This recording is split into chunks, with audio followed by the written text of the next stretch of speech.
number one son.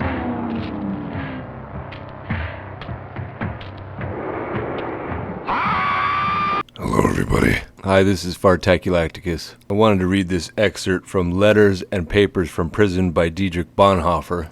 Just from memory, Dietrich Bonhoeffer was in prison during World War II, and I believe he passed away before he was able to be rescued. He stood up for a lot of the Jewish people and others that were with him in prison. He was a German citizen, and there are portions of this on the internet, but not the full context. I wanted to read the full context to you. I think it is important to listen to and very relevant in today's times and probably for all time. As some of you know, I do a variety of different things on this channel, so it's not just one particular subject that I'm on. I do jump around, but this crosses over into a lot of different things. It's applicable to life. Stupidity is a more dangerous enemy of the good man than malice. One may protest against evil. It can be exposed and, if need be, prevented by use of force. Evil always carries within itself the germ of its own subversion, in that it leaves behind in human beings at least a sense of unease. Against stupidity we are defenseless. Neither protests nor the use of force accomplish anything here. Reasons fall on deaf ears. Facts that contradict one's prejudgment simply need not be believed. In such moments the stupid person even becomes critical, and when facts are irrefutable, they are just pushed aside as inconsequential, as incidental. In all this, the stupid person, in contrast to the malicious one, is utterly self-satisfied and, being easily irritated, becomes dangerous by going on the attack. For that reason, greater caution is called for when dealing with a stupid person than with a malicious one. Never again will we try to persuade the stupid person with reasons, for it is senseless and dangerous. If we want to know how to get the better of stupidity, we must seek to understand its nature. This much is certain, that it is in essence not an intellectual defect, but a human one. There are human beings who are of remarkably agile intellect, yet stupid, and others who are intellectually quite dull, yet anything but stupid. We discover this, to our surprise, in particular situations. The impression one gains is not so much that stupidity is a congenial defect, but that under certain circumstances people are made stupid, or that they allow this to happen to them. We note further that people who have isolated themselves from others or who live in solitude manifest this defect less frequently than individuals or groups of people inclined or condemned to sociability.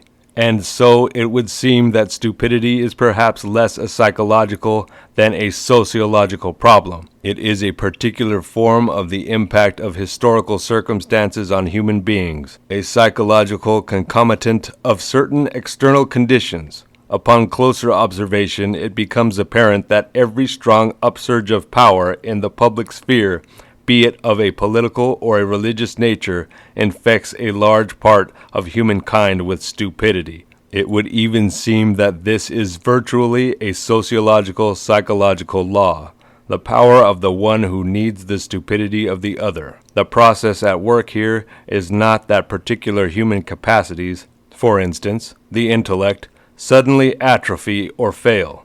Instead, it seems that under the overwhelming impact of rising power, humans are deprived of their inner independence and, more or less consciously, give up establishing an autonomous position toward the emerging circumstances. The fact that the stupid person is often stubborn must not blind us to the fact that he is not independent. In conversation with him, one virtually feels that one is dealing not at all with him as a person, but with slogans, catchwords, and the like that have taken possession of him. He is under a spell, blinded, misused, and abused in his very being. Having thus become a mindless tool, the stupid person will also be capable of any evil and at the same time incapable of seeing that it is evil. This is where the danger of diabolical misuse lurks, for it is this that can once and for all destroy human beings. Yet, at this very point, it becomes quite clear that only an act of liberation, not instruction, can overcome stupidity. Here we must come to terms with the fact that in most cases a genuine internal liberation becomes possible only when external liberation has preceded it. Until then we must abandon all attempts to convince the stupid person.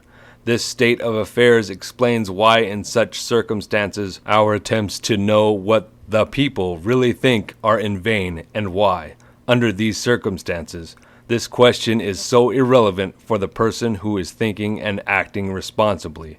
The word of the Bible, that the fear of God is the beginning of wisdom, declares that the internal liberation of human beings to live the responsible life before God is the only genuine way to overcome stupidity.